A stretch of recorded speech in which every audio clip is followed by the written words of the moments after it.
On va parler d'un des plus grands cataclysmes économiques de l'histoire, mais on va le faire d'une manière un peu différente. Comme une fable. Imaginez une jungle luxuriante, des singes très ambitieux et des bananes. Beaucoup de bananes. Bienvenue dans l'histoire de la faillite de la jungle de 1929.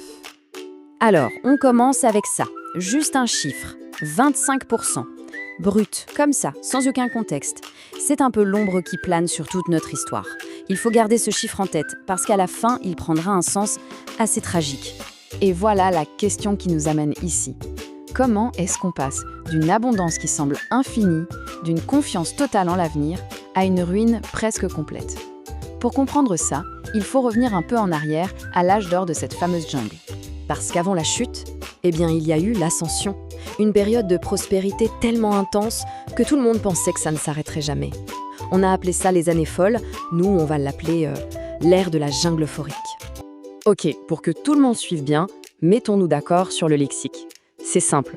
Dans notre fable, les singes, ce sont les investisseurs. Les bananes, c'est leur capital, les actions qu'ils s'échangent. Et la jungle, évidemment, c'est l'économie survoltée des années 20. L'atmosphère à l'époque était électrique. Chaque jour, on avait l'impression que les bananiers poussaient plus haut.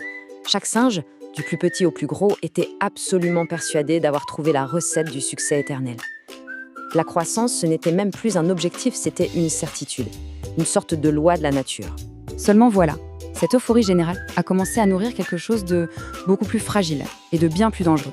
Elle a donné naissance à ce qu'on peut appeler la bulle des bananes. Le mécanisme derrière ça, c'était un cercle qui semblait vertueux. En gros, un singe achetait des bananes. Comme leur valeur augmentait tout le temps, il pouvait utiliser ces bananes comme garantie pour en emprunter encore plus. Et donc en acheter encore plus. C'est ce qu'on appelle l'achat sur marge. Et ça a fait exploser la valeur des bananes, créant une richesse qui reposait quasi uniquement sur de la dette et de la spéculation. Et cette phrase, elle résume parfaitement l'état d'esprit de l'époque. Ce n'était même plus de l'optimisme, c'était une foi aveugle. Le doute, inexistant. Chaque fois que le prix des bananes battait un nouveau record, ça ne faisait que renforcer cette idée très dangereuse. L'ascension était infinie.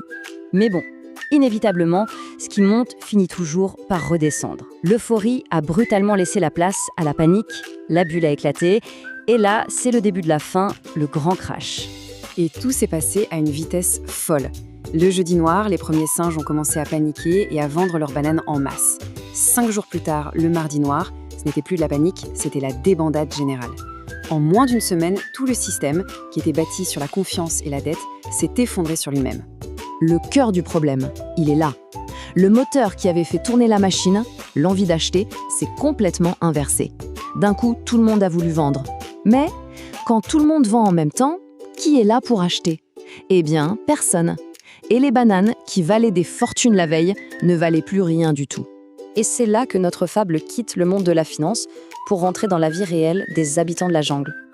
On en revient à notre chiffre du tout début, 25%. Sauf que maintenant, il a un contexte, et il est terrible. Le contraste est vraiment brutal. La jungle est passée d'une sorte de paradis où tout semblait possible à un paysage de désolation totale. Les fortunes en bananes n'étaient plus que du vent, et l'avenir, qui semblait si radieux, est devenu un grand brouillard d'incertitude. Voilà ce que ça voulait dire, ce 25%. L'effondrement du marché des bananes, ce n'était pas juste une histoire de chiffres. Ça a entraîné des fermetures d'entreprises, d'usines, de commerces. Et à la fin, un singe sur 4 s'est retrouvé sans travail, sans ressources. La faillite de la jungle était devenue la faillite de ses habitants. Cette histoire, même si on l'a racontée avec des singes et des bananes, c'est bien sûr une tragédie bien réelle. Et comme toutes les grandes tragédies, elle porte en elle des leçons puissantes et qui ne vieillissent pas. Alors, qu'est-ce qu'on retient de tout ça? D'abord, que l'euphorie collective peut nous rendre complètement aveugles au risque. Ensuite, que la dette qui peut booster la croissance est la même qui peut tout détruire. Troisièmement, que la peur, ça se propage encore plus vite que la cupidité. Et enfin, peut-être la leçon la plus importante, rien n'est jamais vraiment acquis. Près d'un siècle plus tard, cette vieille histoire résonne de manière assez étrange.